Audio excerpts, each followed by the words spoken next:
ఒకసారి కెమెరాలో అటువైపు తిప్పండి. పంట పొలాలన్నీ కనిపిస్తాయి. పంట పొలాల పరిస్థితులు అన్నీ ఇదే మాదిరిగానే ఉన్నాయి. ఇప్పటికి పంటలు మునిగిపోయిన పరిస్థితి. ఈ పంటలు అధికారులు రారు. సీఎం అనే వ్యక్తి కనీసం జిల్లాకు కూడా రాలా.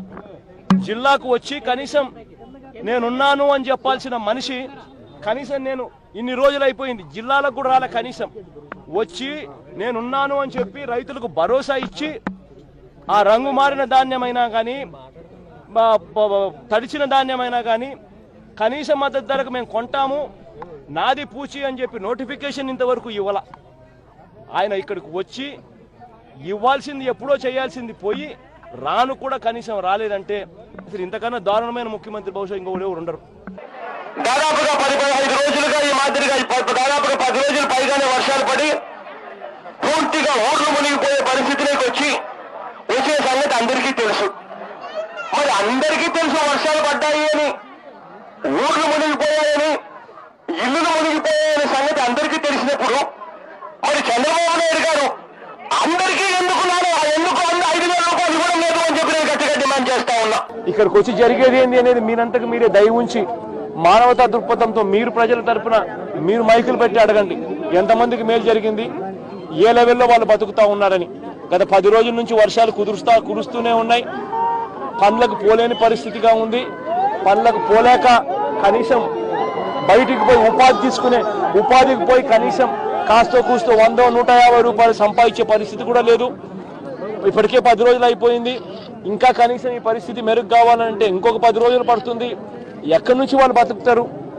కనీసం అంటే ప్రతి కుటుంబానికి పనులకు పోలేని పరిస్థితిలో ఉన్నారు కాబట్టి కనీసం ప్రతి కుటుంబానికి కనీసం మీరు కనీసం 3-4 వేల రూపాయలు డబ్బులు, 25 కేజీల బియ్యము, మళ్ళీ మిగతా వస్తువులు అన్ని కలిపి కట్టుగా ఒకటేసారి ఇస్తాముగా ప్రతి ఒక్కరికి కూడా వచ్చేటట్టుగా ఆ 25 కేజీల బియ్యము, ఆ కేజీ కందిపప్పు, ఆ చక్కెర వగైరా కూడా ఇస్తేనే కనీసం బతకగలుగుతారు.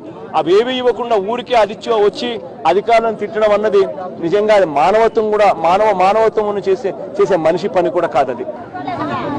గ్రామాలు మునిగిపోయి ప్రతి ఇళ్లలోకి కూడా నీళ్ళు వస్తే మరి ప్రతి గ్రామంలోనూ ప్రతి ఇంట్లోనూ దాదాపుగా 10-12 రోజులు నీళ్లు వాళ్ళ ఇళ్లలో ఉంటే ఏ రకంగా వాళ్ళు బతకగలుగుతారు?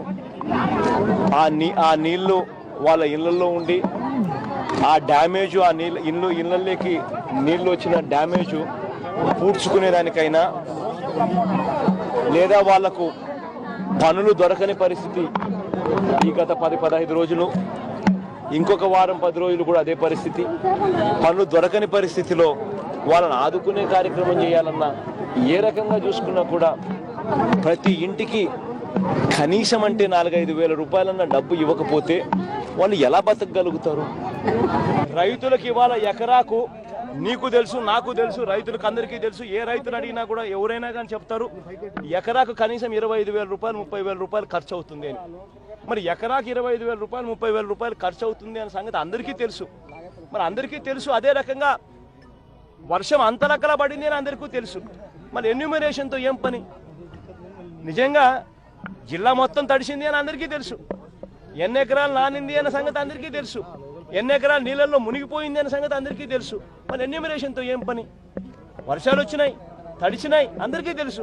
మరి అందరికీ అధికారులు రావాలి, వచ్చి తప్పుడు లెక్కలు రాసుకోవాలి, ఒకరికో ఇద్దరికో మాత్రమే ఇవ్వాలి అని చెప్పి ఎందుకు భ్రమ పెడుతున్నారు? ఎందుకు మభ్య పెడుతున్నారు? అందరికీ ఒకేసారి కాంపెన్సేషన్ ఎందుకు ఇవ్వడం లేదు? దానికి వేరే థియరీ కావాలన్నా? దానికి ఏమన్నా రాకెట్ సైన్స్ అదేమన్నా?